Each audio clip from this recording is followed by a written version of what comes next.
नमस्कार। आज हमारी कानूनी जंग की टीम पटना से चलकर पहुंची है लखीसराय और लखीसराय के ये चानन ब्लॉक के कुंदर ग्राम पंचायत है। जैसा कि आप जानते हैं कि लगातार कानूनी जंग की टीम ग्राउंड रिपोर्टिंग के दौरान जनता का सवाल सीधे जनप्रतिनिधि से जानते हैं कि पिछले 5 वर्षों में या जो लगातार हैं उनसे अपने ग्राम पंचायत में जो जनता से वादा किए, जो विकास दामन थम करके जनता से वादा किए थे कि ये काम करेंगे, कितना % काम कराए हैं। हालांकि कई ऐसे योजना हैं जो सरकार सीधे मुखिया जी के हाथों से छीन लिया है, वो या तो विभागों को दे दिया तो टेंडर कर दिया है, जिसके चलते कहीं न कहीं पंचायत में एक विकास बाधा भी बनती है या कहीं सहयोग भी होता है। लेकिन इसके विषय में जानेंगे मुखिया प्रतिनिधि से ही।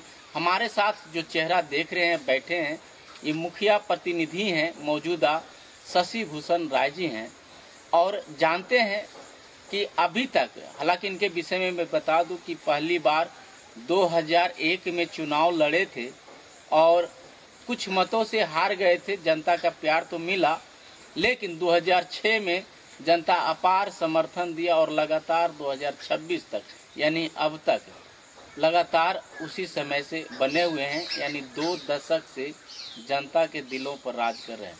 लेकिन इतना दिनों से क्या सच्चाई है, आखिर जनता के दिलों पर इतना राज करना, क्या क्या अभी तक अपने कार्यकाल से बनाए हैं। हालांकि एक चर्चा होती है स्मार्ट सिटी का, लेकिन स्मार्ट सिटी से पहले स्मार्ट गांव जरूरी है, और स्मार्ट गांव बनाने के लिए स्मार्ट मुखिया, स्मार्ट सोच होना जरूरी है।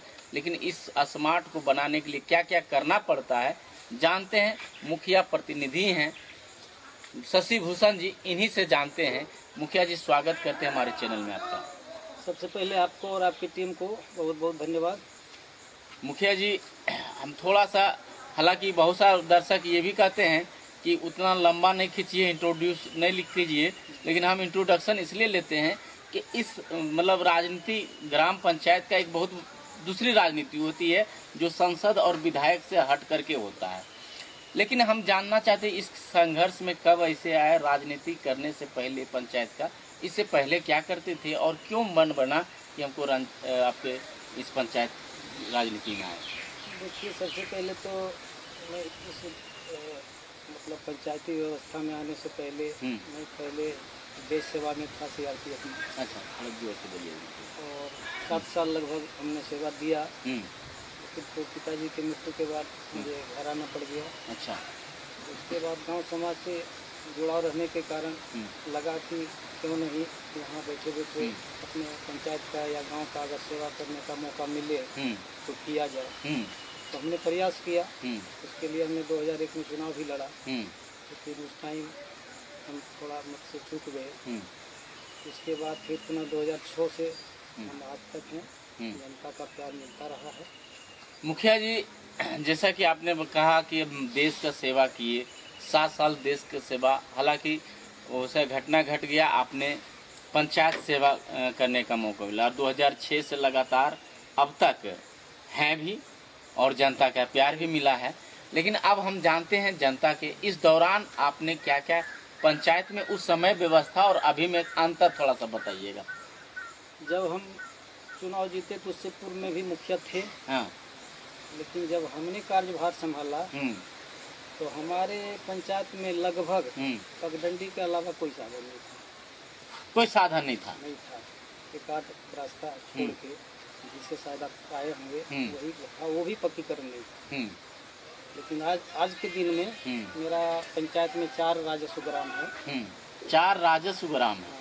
अब 4 में मेरा दावा है कि किसी का गांव और गली कच्चा नहीं, और हर गांव में आपका 4 व्हीलर जा सकता है आराम से। हालांकि रास्ता तो हम भी देखे हैं, आपका बहुत अच्छा है, गेट भी बहुत आप अच्छा बनाए हैं। आपके ग्राम पंचायत में कुल कितना वार्ड है, थोड़ा बताइएगा। हमारे पंचायत में वार्डों की संख्या कुल 15 है, जिसमें 2 पंचायत समिति भी है। ये 15 वार्ड में आपके यहाँ सारे लगभग PCC करवाए हैं। आंगनबाड़ी का क्या स्थिति है? शिक्षा व्यवस्था का क्या स्थिति है आपके यहाँ? शिक्षा व्यवस्था, जब हम 2006 में मुखिया बने, हमारी पत्नी बनी, मुखिया बने, हमारी पत्नी है। हाँ, प्रतिनिधित्व तो आप ही कर रहे हैं। उस टाइम हमारे पंचायत में कुल 2 या 3 विद्यालय थे, अच्छा। लेकिन हमने सरकार के गाइडलाइन के अनुसार हम्म। अभी हमारे यहाँ विद्यालयों की संख्या लगभग 16 है। 16 विद्यालय है। 16 देखिए 16 विद्यालय है, जिसमें +2 है, हम्म। मध्य विद्यालय है, हम्म। उच्च विद्यालय है और प्राथमिक विद्यालय है। यानी सारे विद्यालय अपने पंचायत में ही ले आए मुखिया जी क्या? सरकार का गाइडलाइन था हम्म। कि प्रत्येक बसावट की दूरी अगर 1.5 किलोमीटर से ऊपर है तो वहाँ प्राथमिक विद्यालय बनाया जा सकता है। और हमारे पंचायत में वैसे बसावटों की संख्या ज़्यादा थी, इसलिए हमने बना पाया। अच्छा मुखिया जी, आपने हम एक चीज थोड़ा सा चर्चा करते स्मार्ट गांव का, क्योंकि स्मार्ट पंचायत स्मार्ट गांव तभी बनेगा तब जा करके स्मार्ट सिटी और स्मार्ट देश बनेगा। थोड़ा सा इसके विषय में बताएंगे, स्मार्ट पंचायत बनाने के लिए क्या क्या जरूरी है और आपने क्या लगता है पूरा किया? बनाने के लिए सरकार का सोच भी है, प्रतिनिधि भी है, वैसे सारे नहीं होते हैं, सबका सोच होता है कि हमारा बने, लेकिन उसके लिए सरकार का सहयोग जरूरी है, जो कि मिल नहीं पा रहा है। अच्छा। तो क्यों ना हम अपना गांव को भी बना सकते हैं, अपने पंचायत को बना सकते हैं, लेकिन उस तरह का फंडिंग है नहीं। और फंडिंग जो है भी तो उसमें कई योजनाओं को समाहित कर दिया गया है, जिससे विकास का पैसा इधर उधर दिया जा रहा है, विकास पूर्णतः हो नहीं पा रहा है। तो मुखिया जी एक चीज बताइएगा, यदि बहुत सा ऐसा सवाल होता है जनता भी कि मुखिया जी इतना दिन रह की कर लो, एक वो ग्रामीण अपने भाषा में बोलता है, तो आपने तो बताया कि हमने ये काम किए वो काम किए, कुछ ऐसा काम है जो कि मुखिया जी आपके फंड से नहीं हो करके दूसरे भी फंड से काम कराए हैं? देखिए राजनीति एक ऐसा शब्द है कि मुखिया जी कितना भी काम कर लें, विरोधी लोग तो उल्टा चश्मा से देखेंगे, उनका कहना तो होगा ही कि कुछ नहीं हुआ है, लेकिन मेरा दावा है कि आम जनता से पूछा जाए कि हमने क्या किया। और रही बात आपने भी क्या सवाल किया कि मुखिया के अलावा भी कोई फंड से आप काम मुखिया के अलावा तो हमने माननीय अपने सांसद और सह मंत्री जो अभी भारत सरकार में हैं माननीय ललन बाबू, उनके द्वारा हमने लगभग 20 करोड़ का एक अंतर जिला पुल नदी पर बनवाया। उन्हीं के द्वारा एक पशुपालन के क्षेत्र में शॉर्ट सीटेड प्लांट सीमेंट का होना है, जिसका लागत लगभग 250 करोड़ है। 250 करोड़ 250 करोड़ है, वो भी हमारे यहाँ कार्य शुभारंभ होने वाला है। हमने जिला में एक फुटबॉल स्टेडियम था, वो भी हमारे पंचायत में ही बनाने का सौभाग्य मिला है। सरकार के द्वारा मनरेगा के द्वारा प्रत्येक पंचायत में एक खेल मैदान बनाने का प्रस्ताव आया था, हमने 4 बनाया। 4 कैसे बना दिए? 4 इसलिए हमने बनाया कि मेरे यहाँ 4 राजस्व ग्राम है और हर जगह विद्यालय है, तो सिर्फ अपने गांव या अपने वार्ड में ही हम क्यों बना रहे? हमें लगा कि चारों गांव को इसका लाभ दिया जाए। तो क्या संभव है कि मुखिया जी 4 आप तो बना दिए, लेकिन बहुत सारे ऐसे मुखिया जी हैं जो कि रोते हैं कि हम तो ये नहीं करा पाए, क्या मुखिया जी का इतना सक्षम है कि 4-5 बना सकते हैं? सोच मजबूत होना चाहिए, क्यों नहीं बना सकते हैं? ठीक है, खेल मैदान का पेमेंट अभी नहीं हुआ है, अच्छा, फिर भी हमने बनाया, तो सिस्टम में है, थोड़ा पेमेंट में देरी होता है, लेकिन उसके लिए जिगर रखना होगा। मुखिया जी आपके यहाँ जल नल अक्सर शिकायत होता है, जल नल योजना और सफल है, चूँकि पीएचडी विभाग को दिया है, आपके यहाँ पता चला कि ये लगभग किसी भी जनता से जाके पूछिए सफल है, आखिर क्या वजह है, इसका कारण क्या है, कैसे इसको सफल बनवा? नहीं, उसके लिए हमने अपना कार्यकर्ता को लगा रखा है, और जहाँ भी शिकायत मिलती है हम भरसक प्रयास करते हैं उसका निदान हो। शिकायत करते हैं, अब तो पीएचडी के अंदर चला गया है, लेकिन स्थापना के टाइम में तो हम लोग ही किए थे, तो सुचारू रूप से अभी तक भी चल रहा है। एक चीज इसी में हम सवाल पूछते हैं कि सरकार का ये निर्णय सही है कि पीएचडी विभाग को देना, या मुखिया के अधिकार में रहता वो अच्छा रहता? ना, वो अगर पीएचडी में भी गया तो हमसे बेहतर सेवा दे सकते हैं, क्योंकि उनके पास फंडिंग ज़्यादा है, हमारे पास तो उतना है नहीं, तो सरकार अगर दे दी है तो गलत नहीं की है, मतलब सरकार इसका समर्थन करते हैं। स्ट्रीट लाइट का भी टेंडर कर दिया गया है, आपको बहुत सारे मुखिया को पता नहीं है कि कौन सा आया है, ठेकेदार लगा के चला गया है, क्या आपके यहाँ भी ये सही किया या सरकार?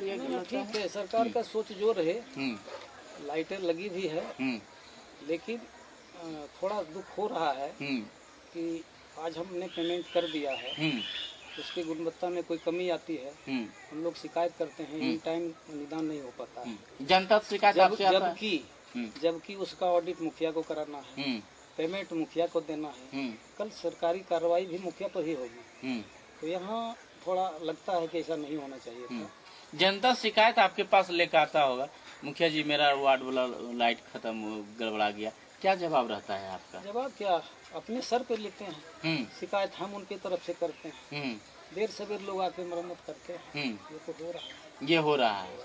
लेकिन लगभग ऐसा फैल है, हर जगह शिकायतें आती है। आपके यहाँ बहुत अच्छा व्यवस्था है और ये बहुत अच्छा है कि अपने लोगों को लगा के रखे हुए हैं।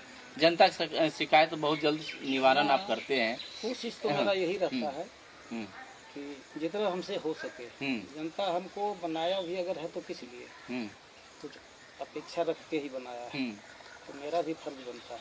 पीएम आवास अक्सर जरूरतमंद परिवारों को ना मिल करके, जिसका ऊंचा ऊंचा मकान है उसको भी मिल जाता है, या तो मुखिया जी को पैसा दे करके, या तो ब्लॉक में अधिकारी को पैसा दे करके, या जो जियो टैग आता है उसको घूस दे करके।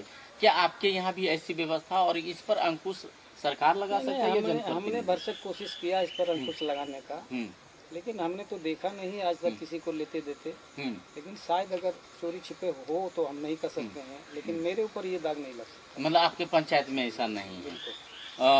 बहुत सा ऐसा है कि 10,000 5,000 मुखिया जी लेते हैं। बिल्कुल नहीं। इस बार जियो टैग के नाम पर भी लिया गया है 2,000-1,500। बहुत सा पंचायत में शिकायतें होती। आपके यहाँ जियो टैग कितना हुआ है? हमारे यहाँ कुल जियो टैग लगभग 1150 हुआ था, जिसमें कि जांचों पाया गया तो 750 के आसपास सही पाया गया। अच्छा, जो कि अभी फाइनल लिस्ट के लिए गया है, उसकी सूची अभी पंचायत को उपलब्ध नहीं कराई गई। एक सवाल ये अक्सर होता है कि जनता से अधिक जनप्रतिनिधि परेशान है इस बार 2021 के कार्यकाल में। क्या ये सच है मुखिया जी, और परेशान मुखिया जी क्यों हैं? है, बात में दम है। टाइम पर मजदूरों को पेमेंट नहीं मिल रहा है तो परेशानी तो मुखिया जी को झेलना है, क्योंकि काम तो उन्होंने करवाया है। तो जनता भूखे काम कर पाएगी? अब जहाँ से दीजिए उसको देना तो पड़ेगा। तो कुछ गड़बड़ियाँ हैं और उसमें क्या कहा जाए। सरकार के यहाँ भी व्यवस्था ही ऐसा हो गया है कि अब सरकार 60-40 के रेशियो में केंद्र सरकार के पैसा में अगर नहीं लगाती है तो पैसा का उपयोग नहीं हो पाएगा।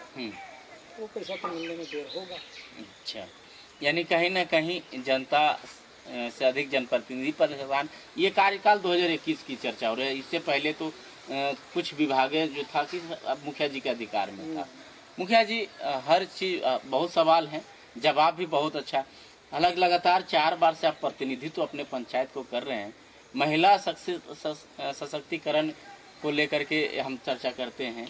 क्या अपनी पत्नी जो आप प्रतिनिधित्व कर रहे हैं, कभी पत्नी आपकी बड़े बड़े निर्णय ले सकती पंचायत में, कभी भेजते हैं? ना बिल्कुल जाती है। हाँ, वो तो पंचायत से पूछ सकते हैं। अभी हमारे यहाँ पंचायत विकास दिवस हुआ है। हमारे जिला के पूरे पदाधिकारी आए थे, जिसमें डीएम साहब, एडीएम साहब, डीओ साहब, एसपी मैडम, हमारे प्रभारी मंत्री, हमारे माननीय विधायक, सारे लोग थे। वहाँ तो शिरकत उन्होंने किया है, हमने थोड़ा किया है। अच्छा, कोई एक ऐसा फंड है कबीर अंत्येष्टि, उस पर थोड़ा सा बहुत सा इस पर चर्चा इसलिए करते हैं। पहले सरकार आपके डायरेक्ट खाता में 1,500 रुपये देती थी, अब 3,000 रुपये लाभुक खाता में देती है, लेकिन वो समय से नहीं मिल पाता है। लेकिन यदि घर पर लाश रखा हुआ है, गरीब आदमी मुखिया जी करने आता है, तो मुखिया जी हमको पैसा चाहिए, आप अटेंडेंस देते भी हैं। क्या परेशानी है और सच्चाई क्या है इसका बताइए। सरकार का मकसद ही था अंत्येष्टि का मतलब संस्कार। तो जब संस्कार के वक्त ही पर अगर उस पैसे का सदुपयोग ना हो तो बाद में मिलने से क्या फायदा। तो शुरू में माननीय पूर्व मुख्यमंत्री नीतीश कुमार जी ने निर्णय लिया था कि आप संडे को दिन भी पॉकेट में लेकर रखिए, ताकि आपको ये ना कहना पड़े कि बैंक में पैसा हम निकालें कैसे। अच्छा। और हम लोगों ने दिया, जिनके साथ भी घटना घटी हम लोगों ने दिया, लेकिन फिर सरकार का सोच बदला और अब खाता पर सिस्टम हो गया लाभुक के। इसका तो उसमें देर होने की वजह से गरीब गुरबा को इन टाइम लाभ मिल नहीं पाता है, जिसका शिकार हम ही लोग होते हैं। सुधार करना तो क्या कहिएगा? अलग से भी कुछ बेयर करना पड़ जाता है। सुधार करना तो क्या कहिएगा? हम तो कहेंगे सरकार को कि हम लोगों से रिपोर्ट ले लीजिए, पंचायत के खाता पर भी मत दीजिए, आप ही डायरेक्ट वैसा कोई व्यवस्था कीजिए कि लाभों को डायरेक्ट मिल जाए, इसी कोई व्यवस्था हो जाए। किसानों के लेकर के अक्सर और रोजगार को लेकर के चर्चा हम तो होती है। कहेंगे कि सरकार जैसे आयुष्मान कार्ड बनाई कि जरूरत पड़ता है तो आप जाके इस कार्ड का इस्तेमाल कीजिए। उसी तरह से कबीर अंत्येष्टि में भी कार्ड बनाते सरकार कि जब घटना घटेगी तभी उसका इस्तेमाल होगा, इन टाइम अपना निकाल तो सकता है उससे। वैसा कोई व्यवस्था हो जाए तो डिजिटल दुनिया हो रहा है तो किया जा सकता है ये भी चीज़ हमारे समझ से। कभी सुझाव देने का होगा तो ये आप दीजिएगा सुझाव। बिल्कुल देंगे मुखिया जी, हालांकि एक और सवाल है, और सवाल आपसे इसलिए बनता है क्योंकि आपने जो काम करा है वो दिखता भी है। हमने आपके पंचायत से घूम करके आए तो वो दिखा, हमको अच्छा लगा भी, और आपके कुछ लोग हैं उन्होंने भी आपके विषय में बताया। लेकिन एक चीज़ हम ज़रूर ये पूछेंगे कि लगातार 4 वर्ष से कभी आगे विधायक हो या जिला परिषद या इससे बड़े कुछ हो तो क्या लगता है कि पंचायत के विकास में एक बड़ा रोल होना चाहिए और आप आगे आएंगे? देखिए ये तो अब जनता निर्णय करेगी, चाहने से तो कुछ होगा नहीं। अगर जनता उस काबिल समझेगी तो वक्त आने पर हो सकता है मौका मिल भी जाए। मौका मिल सकता है। मतलब आप आगे आएंगे? बिल्कुल बिल्कुल, क्यों नहीं, अगर जिम्मेवारी मिलेगी तो निभाने के लिए तैयार है। एक अभी लास्ट में अंत में सवाल है किसानों की सिंचाई का और हम रोजगार का लेकर के, क्या सरकार कहती है कि रोजगार पलायन रुकना चाहिए, क्या मुखिया के पास कोई ऐसा पंचायत में फंड आता है जिससे रोजगार को रोका जा, पलायन को रोका जा सके, रोजगार पंचायत में मिले, क्या ऐसा आता है? नहीं, देखिए एक योजना मनरेगा चल रहा था पहले, उसपे कुछ तो लगाम लगा था, लेकिन वो भी मतलब पूरा नहीं कहा जाए, वो भी पर्याप्त नहीं है, क्योंकि अब 3 महीना उसमें काम पहले भी बंद हुआ करता था, 15 जून से 15 अक्टूबर, तो उस टाइम बेरोजगार लोग कहाँ जाएंगे, पलायन ही करेंगे। 3 महीना बैठ के तो खा नहीं सकते क्योंकि उनके पास है ही नहीं। तो ऐसी योजना सरकार निकाले कि उसको 12 मासी रोजगार मिले। मतलब सरकार के पास अभी कोई योजना नहीं है। तब पलायन रुकेगा। अब हम मान लिया जाए एक मजदूर को 100 दिन काम दे रहे हैं तो साल में कितना दिन होता है, 365, तो 100 दिन घटाने के बाद बाकी दिन वो क्या करेंगे, उसके लिए भी तो सरकार को सोचना चाहिए। अब तो 125 कर दिया है, वो भी पर्याप्त नहीं हम करेंगे। एक साल में 365 दिन है तो 125 दिन हम रोजगार दे दिए तो सब चीज़ हो जाएगा उससे। उसमें भी दिहाड़ी बहुत कम है। बिल्कुल कम है।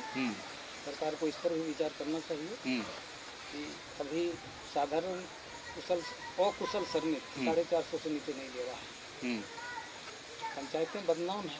और यहाँ क्या मिल रहा है? लेकिन मजदूर वही 255 है ना, और ये तो लगभग 200 है मनरेगा में, 255 तो है वो अदर फंड है, जैसे 15वीं और सक्षम वाला में, उसमें मनरेगा में तो 200 के आसपास है मात्र। तो कहीं न कहीं एक सरकार को इस पर विचार करना चाहिए। हालांकि जो सवाल हम पूछ रहे हैं वो सवाल आपके अधिकार से बाहर है, लेकिन आपने ऐसा कुछ काम कराए हैं जो आपके अधिकार क्षेत्र में ना हो, जैसे पुलिया का निर्माण आपने कराया, बहुत सा ऐसे है संसद हमारा प्रयास। लेकिन एक और है कि किसानों को लेकर के भी आपने कहा कि हम कुछ काम कराए हैं।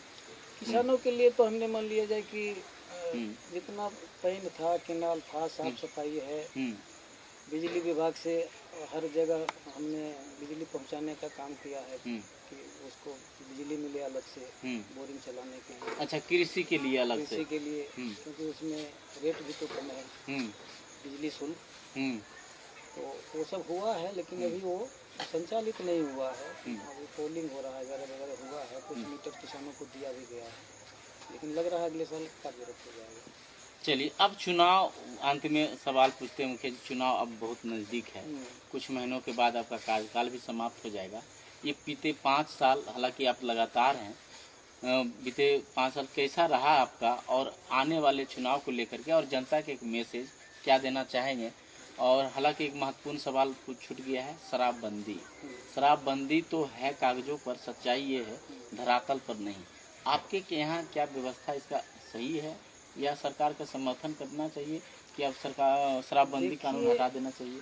देखिए, पूर्व मुख्यमंत्री माननीय नीतीश जी का सोच बहुत अच्छा था, लेकिन अब कहावत में कहा गया है ना कि जब हम ही ठीक में हैं तो दुनिया को क्या कहें।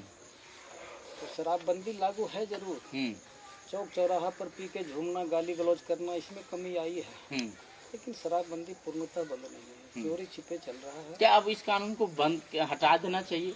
क्या आप समर्थन करते हैं? हमको तो लगता है कि अगर सालाना 30,000 40,000 करोड़ का घाटा हो रहा है और हमारी सरकार कहती है खजाना में पैसा नहीं है, तो खोल दिया जाना चाहिए, हटा देना चाहिए। बिल्कुल सरकारी दुकान खुलवा दीजिए, राजस्व तो कम से कम प्रदेश को मिले। चलिए, तो ये मुखिया जी हैं, बड़ा शांत स्वभाव से बेबाकी रूप में अपने अंदाज में जवाब देते हैं। हर सवाल का इन्होंने बहुत अच्छे ढंग से जवाब दिए। हालांकि मेरा प्रश्न वही था जो बुनियादी सवाल होना चाहिए ग्राम पंचायत के विकास को लेकर के। इन्होंने कई ऐसे काम कराए हैं जो इनका अधिकार क्षेत्र में तो नहीं है, लेकिन ऐसे काम एक कहते हैं जानकार स्मार्ट मुखिया होगा, स्मार्ट सोच होगा तभी। सांसद फंड से भी काम कराए हैं, जहाँ से हुआ वहाँ से काम कराया। और ख़ास बात है कि अपने पंचायत में कई योजनाओं को, एक चीज़ और है कि इन्होंने स्वार्थ भाव न रख करके एक केंद्र में बनाने, ब्लॉक का जो सेंटर होता है वहाँ बनाने का काम किए। शायद वो क्या डिग्री कॉलेज, डिग्री कॉलेज हमारे यहाँ डिग्री कॉलेज माननीय सांसद महोदय, सह मंत्री महोदय आए थे, तो हमारे ब्लॉक में 10 मुखिया हैं, तो हम लोगों ने संयुक्त रूप से मांग रखा कि सर यहाँ एक डिग्री कॉलेज होना चाहिए। तो धन्यवाद देते हैं माननीय मंत्री जी का कि उनका सहयोग मिला भी, लेकिन जमीन के अभाव में पदाधिकारियों द्वारा भी मिला कि भाई जहाँ जमीन उपलब्ध होगा हम वहाँ बनाने का काम करेंगे। हम चाहते तो अपने यहाँ बना सकते थे, लेकिन हमने ऐसा नहीं सोचा। हमने कहा नहीं, ब्लॉक का सेंटर अगर चानन में मननपुर है, वहाँ हमारा ब्लॉक है, हाट मार्केट है, उसमें टीचर लोग, बच्चे लोग आएंगे, उनकी जो बुनियादी सुविधाएं हैं वहाँ उपलब्ध जो हो पाएगी वो हमारे यहाँ नहीं होगी, तो क्यों नहीं वहाँ ही बनाया जाए। और हमने वहाँ का समर्थन किया और हमने साफ शब्दों में कहा कि ना, हम अपने पंचायत में नहीं बनाएंगे। चलिए, तो देखिए ये एक बहुत बेहतरीन सोच है कि सेंटर में बने ताकि सभी आसपास के पंचायत और गांव के लोगों को लाभ मिले। और हम धन्यवाद देते हैं पूर्व मुख्यमंत्री जी का, माननीय नीतीश कुमार जी का, कि हमने जो कुछ कर पाया उन्हीं के शासन और व्यवस्था की वजह से कर पाया, नहीं तो हम जंगल से घिरे हुए हैं। सम्राट चौधरी खुद नहीं, उनका कार्यकाल तो अभी शुरू हुआ है। हमने अपने कार्यकाल को बिताया है नीतीश जी के सानिध्य में, तो हमने जो दिया है तो प्रशासन से, पुलिस व्यवस्था से, अधिकारियों का सहयोग जो मिला, काम करने में अच्छा लगा। चलिए, ये बात सच है, क्योंकि ये बड़ा कश्मीरी वाली वादी में रहते हैं, बड़ा अच्छा लगता है जंगल में, लेकिन शासन प्रशासन के माध्यम से जो सहयोग मिला है उनका धन्यवाद। और पूर्व मुख्यमंत्री नीतीश कुमार जी ने जो काम किए हैं उनके लिए भी धन्यवाद दिए हैं। अंत में जनता के लिए और अपने लिए चुनाव का लेकर के क्या कुछ संदेश देना चाहेंगे, क्या अपील करना चाहेंगे? जनता तो जनार्दन है, उनसे क्या भी अपील करें। अभी तो परिसीमन होना है, आरक्षण का रोस्टर बदलना है, हम उस लायक रहेंगे तब तो जनता से अपील करेंगे। लेकिन ये भी सच्चाई है, तो हम आरक्षण का रोस्टर बदल जाए, चाहे जनरल हो जाए, चाहे ईबीसी हो जाए, रहते तो आप ही हैं दिलों में, क्योंकि लगातार 4 बार से हैं। इसके लिए जनता को हम धन्यवाद देते हैं। और आने वाला अगर लगे जनता को कि नहीं इनको पुनः रखना है, तो वो भी हम निभाने के लिए तैयार रहेंगे आने वाले दिन में। बहुत बहुत धन्यवाद। चलिए, तो देखिए अभी आप सुन रहे थे मुखिया प्रतिनिधि जो मौजूदा हैं कुंदर पंचायत का, इन्होंने बहुत ही बेबाकी अंदाज में और बड़ा शानदार, कहते हैं कि स्मार्ट सोच जब होता है तो स्मार्ट जवाब भी मिलता है। और शायद आपको ये मुखिया जी सभी सवालों का जवाब बेहतरीन तरीके से दिए हैं।